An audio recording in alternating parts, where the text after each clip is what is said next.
身心障碍者若只是坐轮椅出门，上界惊的就是遇到困难。高雄市是全国头一个推设身心障碍友善营业场所标奖的县市。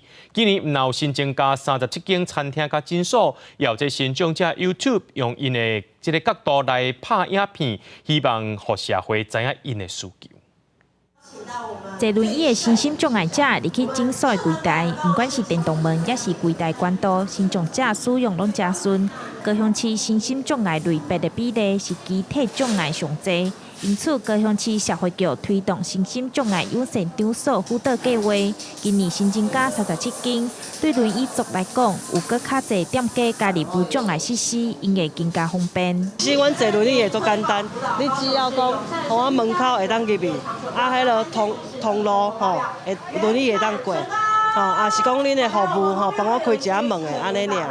高雄市为1802年开始，嘛是全国头一个推动友善身心障碍营业场所的标章。到今已经有267间店家配合，这期间会由协会友善访视员来辅导，让店家知影身障者的需求。亲像这间餐厅就空间扩大，连门口来设置坡道等等，拢让身障者更加利便。比一般的店家搁较大，方便那个身心障碍者会当出入较方便。因咧用餐的时阵，阮的椅仔嘛会使刷照，互因有搁较大的用餐的环境安尼。所有的患者，不只是脊髓损伤的，其他各有无方便的患者，会当有一个对伊来讲是足好。足方便的环境。今年嘛有2位身障者 YouTuber 用伊的角度来介绍无障碍空间，佮有针对身心障碍朋友来推出新的平台，不管是交通、就业、旅游等等，